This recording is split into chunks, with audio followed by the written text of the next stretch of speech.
Hi, Dr. Yass here. In this video, I want to talk about an issue that I believe hundreds of thousands, if not millions of people globally are being challenged with.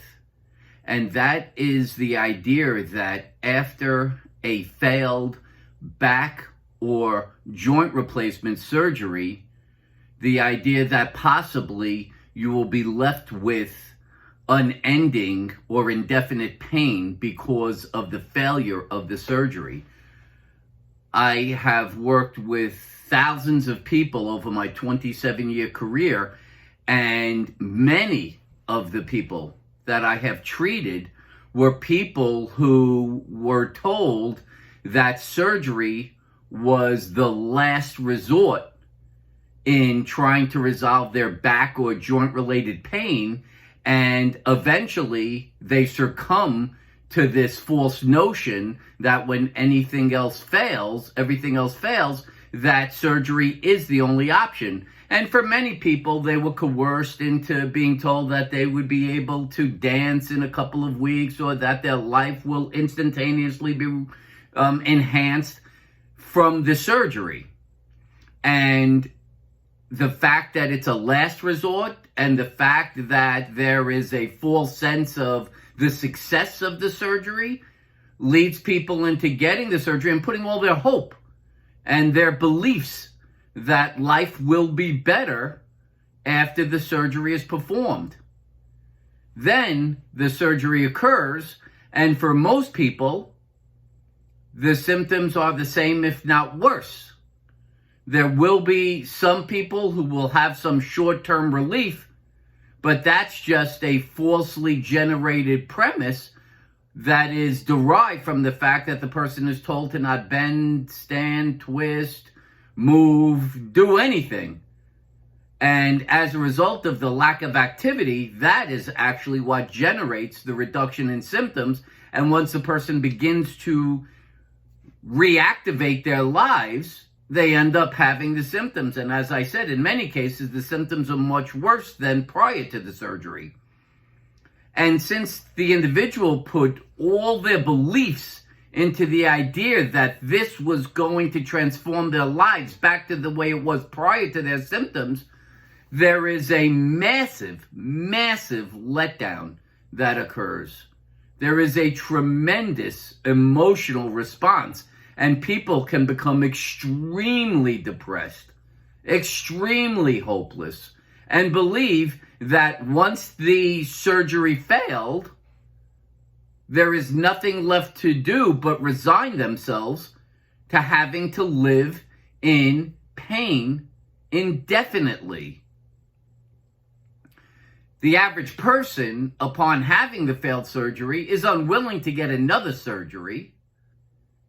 And because that was kind of their view of the last resort, they really begin to believe there is no alternative. There is nothing left to try. This was the last resort. It didn't work, so my life must remain in pain indefinitely. And that's a very tough pill to swallow.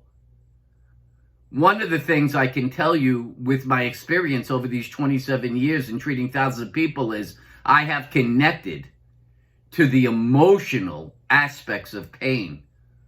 I have treated hundreds of people who have come to me and literally said to me, and I mean literally said to me, I will put a bullet in my head tomorrow if you do not resolve my pain. Being on earth and living like this is not what I am willing to do any longer. So there are very few people who have had such a connection to the hopelessness, the emotional effects that pain have had on people than me. And that's probably why I take what I do so personally, and why I'm on this one-man quest to try to get the Yass Method out to as many people as possible, so that people who are in this circumstance will recognize that the failed surgery is not the end of the road for them. The way you want to look at this is the fact that the surgery was based on the idea that an MRI or X-ray identified the tissue in distress eliciting your symptoms, and therefore the surgery was going to correct the tissue in distress. Well, what if it turned out that the MRI or the X-ray was baseless in its ability to identify the cause of pain, and in fact, that identified structural variation was not the tissue in distress? It was not the tissue eliciting your symptoms. So it would make sense to you, hopefully, that that is why the attempt to resolve the structural variation did nothing to resolve your symptoms. This is the great news. If you get to hear this or see this video, and you or someone you know that you love, or a friend or a coworker, has resigned to the idea that surgery failed and there is nothing left to do but live in pain, this is the ultimate wake-up call. This is their chance to realize, the reason it failed wasn't because it was the wrong treatment. It was because it was the wrong diagnosis. In most of these cases, I have treated thousands of people who have had surgeries. This is the big thing. One of the primary reasons people are hesitant to come and seek out the Yass Method, even when they find out about it, is because they have come to the realization or the false premise that, well, once the surgery failed, there's nothing left that can be done. It's actually the best news I can give you. The fact is that the surgery failed because the person who diagnosed you incorrectly. You were treating the wrong tissue. Well, they were treating the wrong tissue. That's why your symptoms remained. So even after these surgeries, the use of the Yass Method and its attempt through the physical evaluation, which interprets the body's presentation of symptoms to identify the tissue in distress, is still completely valid, even after failed surgery, back or joint replacement or any surgery. It'll still turn out that in 98% of cases, the cause is muscular. The tissue in distress eliciting your symptom is muscle. It was muscle before the surgery. It is muscle after the surgery. Therefore, getting surgery never altered the tissue that was in distress. Therefore, even after the surgery, the ability to address that muscular cause can still be achieved through the Yass Method. Through the interpretation of the body's presentation of symptoms, all possible tissues in distress can be identified, including muscle, which I've shown to be the cause in 98% of cases. If it is muscle, the only thing that can resolve that is the ability to identify which muscles are involved in creating the symptoms, understand how to perform isolated strength training exercises, which is at the core of the Yass Method, and then understand how to utilize progressive resistance, the ability to use those exercises and cause each muscle to adapt to a greater and greater resistance, thereby getting the muscle strong enough to where their force outputs are greater than the force requirements of the activities, which leads to a pain-free, fully functional life. So please, take heart. If you hear this or see this video, believe that failure of surgery is not a death sentence. It will not lead to indefinite pain. Get the Yass Method, get the proper physical evaluation, establish if in fact the cause is muscular. If so, you just have to know how to do the correct exercises with the appropriate resistance, and you too can have your pain resolved and achieve a fully functional life. This is the best information you could have gotten. Failed surgery is not a death sentence to indefinite pain. Hopefully, if you get this message, you can embrace it and believe that there's an alternative to the medical system that failed you. They failed you with the diagnosis. They failed you with the surgery. Recognize you're probably going to have to go outside the system. That's what the Yass Method is. It's the only method I'm aware of. First off, it's the only diagnostic method that I'm aware of outside of the medical establishment use of diagnostic tests.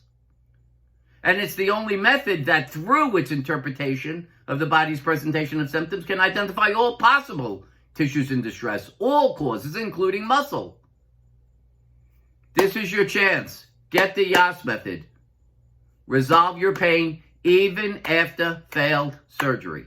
If you want to get in touch with me directly, you can contact me through my email address, drmitch@mitchellyass.com, drmitch@mitchellyass.com. If you like this video, please give it a thumbs up. If you like the YouTube channel, Dr. Mitchell Yass, please subscribe.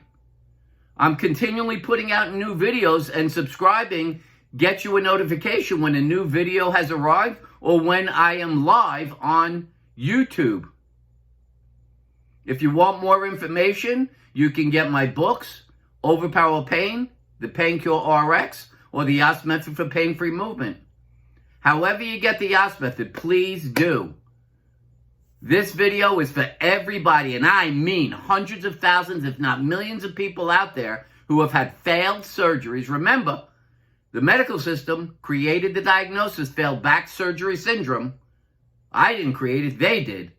And they must have created that for a reason, because there's such a high level of failures that they needed to create their own new diagnosis for all these failed back surgery syndromes. The millions of revisions being performed for hip and knee replacements will tell you that these surgeries are failing and are unnecessary. That's why the pain doesn't resolve with the initial surgery, and why within a month to 2 months after the original surgery, they were already giving you a revision. Here's your chance, folks. This is your chance. If you see this, contact me. Let's end your pain now. If you have a friend, a family member, or a coworker, please lead them to the Yass Method. Let's all work together to resolve the global chronic pain epidemic. Everybody knows now that the opioid thing has gone away. They're not giving those drugs out. That's why radio frequency ablation has grown. That's why the pot movement has grown. So instead of trying to just mask your symptoms, the best thing to do is establish the cause and resolve the cause. It's most likely muscular. You can only find that diagnosis through the Yass Method. So please, let's get it. Let's all work together. Let's end the global chronic pain epidemic, all right? So for now, this is Dr. Mitchell Yass wishing you a pain-free, fully functional life, even for those who had failed surgeries. Let's all get together and get that pain-free, fully functional life. For now, bye-bye.